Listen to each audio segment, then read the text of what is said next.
Habarini za jioni mabibi na mabwana. Kwa majina naitwa Scholastica Leonard, nipo Kahama Manispaa. Kwa profession yangu mimi ni mwalimu, lakini pia ni mmoja wa wasambazaji wa bidhaa za BF Suma. Katika bidhaa hizi zinasaidia magonjwa mbalimbali, lakini kwa leo tutajikita zaidi katika magonjwa ya kina mama.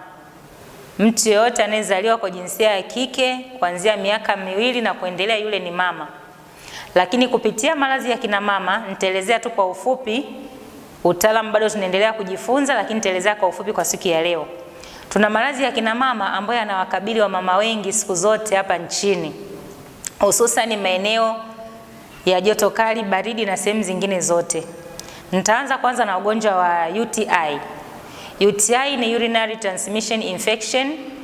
Ugonjwa huu unawatokea na kuwapata sana wanawake kutokana na maumbile yao. Na maradhi haya mara nyingi yamejikita sana katika via vya uzazi vya mwanamke kutokana na maumbile yao jinsi yalivyo. Unapokwenda kupata vipimo huambiwa kwamba maradhi haya UTI yametokana na namna ya kujisafisha kutoka kwenye njia kubwa ya haja kubwa kwenda kwenye haja ndogo. Lakini kiukweli ni kwamba maradhi haya ya UTI, yani urinary transmission infection, ni maradhi ambayo yanatokea kwenye via vya uzazi wa mwanamke kutokana na mtindo wa maisha ambayo anayo kila siku mwanamke katika kujisafisha, dawa anazotumia, namna anavyofanya ngono inaweza isiwe salama, na vifaa pia anavyotumia katika kujikinga na maambukizi aidha ya ujauzito au contraception zote ambazo anatumia katika ujauzito. Via vya uzazi vimeumbwa na ute maalum ambao huwekwa mle na Mwenyezi Mungu kwa ajili ya kujitunza na kujisafisha wenyewe. Lakini bado akina mama wengi hata katika kujisafisha tunakosea. Tunaingiza vitu vya aina mbalimbali katika viungo zetu au mirija yetu ya uzazi. Mwisho wa siku wale wadudu kama walikuwa wachafu katika maji au vifaa unavyotumia, hata mikono yako, unasaidia kusukuma wale wadudu kwenda ndani zaidi na kwenda kuleta maambukizi. Kuna wengine hata katika kusafisha wanatumia vidole, wanatoa ule utando mweupe ambao uko kule ndani. Ule utando sio mchafu bali ni utando ambao umewekwa kwa ajili ya kusafisha. Uke una tabia kujisafisha wenyewe. Lakini wakina mama wengi tumekuwa hatuna elimu hiyo. Mwisho wa siku badala ya kusafisha tunajikuta tunatoa ute ambao ni mzuri wenye bakteria wazuri, tunapanda bakteria wabaya. Mwisho wa siku unapata maradhi yanayoitwa UTI na unaweza ukatibiwa hospitali zote na kunywa dawa za aina zote, lakini bado usione matokeo ya matibabu hayo. Mwisho wa siku baada ya kumaliza tiba ya UTI unaweza ukaenda tena kupima ukaambiwa bado UTI imeongezeka. Jinsi UTI inavyoongezeka ndivyo unavyozidi kupata maambukizi mengine. Unaingia kwenye stage ya pili ambayo inaitwa PID. Unapopata PID unaanza kupata maumivu chini ya kinena, unaanza kupata maumivu ya mgongo na hata kutoa ute ulio mchafu katika via vyako vya uzazi. Unapofikia hatua kama ile unaweza ukapewa vidonge kwa ajili ya kuingiza ukeni kwa ajili ya kwenda kukausha wale bakteria.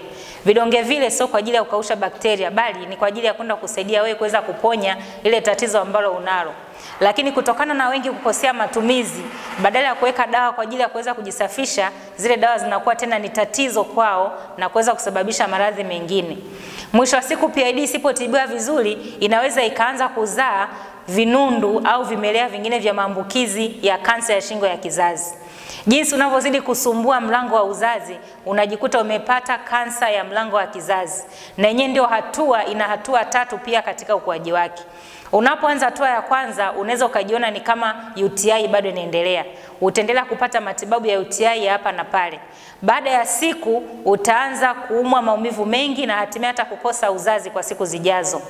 BF Suma amekuja na suluhisho ili kuweza kumsaidia mwanamama kuweza kukabiliana na maradhi yale ya magonjwa ya wanawake au maambukizi kwa via vya kike na kumsaidia mama kuweza kupata ujauzito pale anapohitaji. Tumekuja na suluhisho. Ya kwanza kabisa ni dawa hii ambayo inaitwa Femi Care. Femi ina maana ni female. Female, namna ya kujitunza kwa female. Female anaweza akapata maambukizi haya tofauti zaidi na mwanaume kwa sababu via vya uzazi vya mwanamke viko karibu zaidi kuliko via vya uzazi vya mwanaume.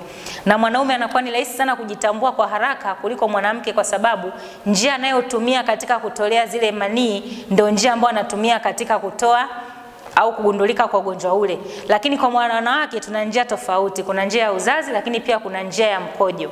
Mkojo utatoka kawaida lakini via vya uzazi vitakuja kupata majibu baada ya ugonjwa kuwa umekomaa. Hivyo basi Femi Care imetengenezwa na kampuni ya BF Suma kwa ajili ya suluhisho la maradhi yote ya kina mama. Bidhaa hii inatokana na ganda la zabibu, inatokana na maua, lakini pia inatokana na haina kemikali. Hicho ni cha kwanza. Hii ni food supplement kwa sababu imetengenezwa kwa maua na matunda ambayo yanasaidia mama kuweza kujitibu. Matumizi yake yapo hapa yameainishwa, lakini pia kuna kifaa humu ndani kwa ajili ya kutumia hii dawa. Bidhaa hii mama anatakiwa kuweka katika viungo vyake vya uzazi akiwa amelala chali ndani ya siku 7 baada ya kuwa ametoka hedhi. Bidhaa hii pia haitaki kutumia na mama ambaye ni mjamzito, kwa sababu namna ya kuweka inatakiwa ufungue mlango wa uzazi ndio uiweke. Kwa hiyo utakapoweka dawa hii wakati mlango wa uzazi tayari umefunga kwa ajili ya mtoto, unaweza kumruhusu mtoto kutoka kwa kujua njia imefunguka, kumbe unajitibu.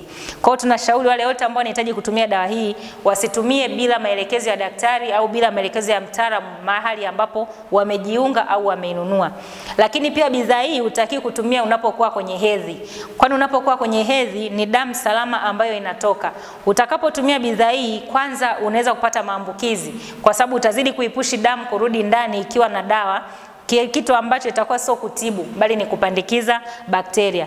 Kwa hiyo ambao anahitaji bidhaa hii, karibuni tuone, tuko hapa Kahama, jengo la NFS, sasa hivi inaitwa Toto Energy. Tutakuhudumia na tutakupa maelekezo mazuri. Lakini pia bidhaa hii inatumika ndani ya miezi 3 kama matumizi yake ni salama. Utaitumia kwa kupima vifuniko viwili, utaweka kwenye kile kifaa ambacho kiko humu ndani kwa hali ya usafi kabisa, kisha utachemsha maji yakiwa na hali ya uvuguvugu, utachanganya na bidhaa hii. Bidhaa hii ni nzuri kutumia, inaondoa pia hata harufu mbaya ukeni, inakusaidia kurudisha hamu ya wewe kuwa na tendo la ndoa, inasaidia pia kurudisha hali yako ya mama, binti au msichana ambaye bado anahitaji kumfurahisha au kufurahia yeye mwenyewe katika hali yake ya umama. Inasaidia pia kuondoa huzuni na kujiona we ni mpweke kwa sababu inakuunganisha katika jamii mpya. Lakini pia baada ya kuona hii, kuna bidhaa nyingine hapa ambayo inaitwa Femenergy. Hii Femenergy pia ni dawa ya kike na yenyewe imetengenezwa na zabibu, matunda pamoja na vitu vingine. Bidhaa hizo ukinunua utaisoma pale, itaonekana ni nini ambacho unatakiwa kufanya. Kupitia bidhaa hii nitaifungua kidogo niwaonyeshe. Bidhaa hii pia imetengenezwa na ganda ya zabibu changa. Zabibu zile zinatengenezwa kutumia mbegu au maganda yake kwa ajili ya kuweza kupata virutubisho ambavyo vinakwenda kusaidia via vya uzazi vya mwanamke kuweza kurudi katika hali yake ya kuproduce na hali yake katika kujilinda na kujikinga. Lakini pia bidhaa hii kwa wanawake imekuwa ni nzuri kwa sababu inakwenda moja kwa moja kwenye hormone, kwa hiyo inashawishika pia hata ngozi ya anayezitumia inakuwa ni hali ya mtoto mchanga. Wale ambao wamezoea kupaka zile makeup lakini bado unakuta ana ile hali ya chunusi, bidhaa hii itamsaidia kuondoa chunusi, harara, na pia itamsaidia kulinda via vyake vya uzazi na atakuwa ni mtu soft mwili kuanzia ndani mpaka nje. Lakini pia kuna bidhaa ya tatu inaitwa Femibiotic. Femibiotic pia ni bidhaa ya wanawake. Bidhaa hii anaweza akatumia hata mjamzito kwa sababu matumizi yake hayafungi. Ni vipakti ambazo vimo humu ndani, unatumia ndani ya mwezi mmoja, unaweka kwenye maji ya moto, unakunywa. Kwa hiyo inatoa uchafu kuanzia ndani, utajisikia uko safi, na mwisho wa siku kama ulikuwa na shida ya kupata ujauzito, wengi wanalalamika kwamba nimeshindwa kubeba ujauzito au nabeba mimba zinatoka, wengine nikibeba mimba napata ute, wengine nikibeba mimba nakuwa na maumivu. Kupitia bidhaa hizi za wanawake Femicare, Femibiotic pamoja na Femenergy, utaweza kupata suluhisho ya maradhi yanayokusumbua na utakuwa mwanamke katika hali salama na utafurahia hali yako. Lakini pia katika wanawake hii sio kwa ajili ya uzazi. Hii inaitwa Anatic Soap. Anatic Soap imetengenezwa kwa mchaichai. Kama tunavyojua matumizi ya mchaichai yanaweza katibu kansa, lakini wengine wanaogea, wengine wanajifukiza. Ni bidhaa ambayo inatibu magonjwa mengi sana kwa mwili wa binadamu. Sasa BF Suma akaona ili tuweze kurekebisha pia ngozi za watu, kuweza kuepukana na harara, vibarango na kila aina ya ngozi kuharibika au yale mabaka yanayotokana na uzee na makunyanzi. Wakaona tuletee bidhaa hii ambayo imetengenezwa kwa mchaichai, asali ya nyuki wadogo, lakini pia maua. Bidhaa hii ukiitumia inasaidia kutoa weusi kwa wale ambao wananyoa ndevu, inatoa weusi sehemu za kidevuni, inatoa weusi sehemu za makwapani, na pia inarekebisha ngozi sehemu zote za mwili wako.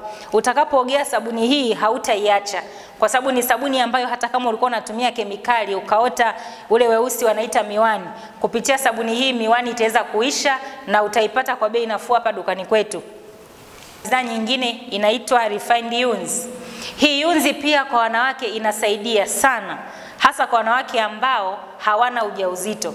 Yuns inahusika katika kutibu vivimbe, aina yote ya uvimbe ndani ya mirija ya uzazi, aina ya uvimbe tezi, aina ya uvimbe umeota sunzua, chunusi, uvimbe wa aina yoyote ile. Kupitia hii refined Yuns, jinsi ilivyoumbwa na kutengenezwa kupitia uyoga na bidhaa zingine, inaweza kuondoa uvimbe. Kwa kama mama uliambiwa labda baada ya kuzaa umepata fibroid au una uvimbe kwenye eneo la aina yote la mwili wako, usikimbilie kufanya upasuaji. Na kushauri ewe mama ambaye unajipenda, utakapoenda kufanyia upasuaji na maana unaongeza maradhi mengine ndani ya upasuaji. Hivyo mimi nakuomba badala ya upasuaji, njoo utumie bidhaa zetu, tutakupa maelekezo. Vipimo vinapatikana mahali hapa, kuna madaktari wazoefu kabisa, kuna watu wa ushauri pia, utajisikia mzima na utarudi katika hali yako. Asanteni.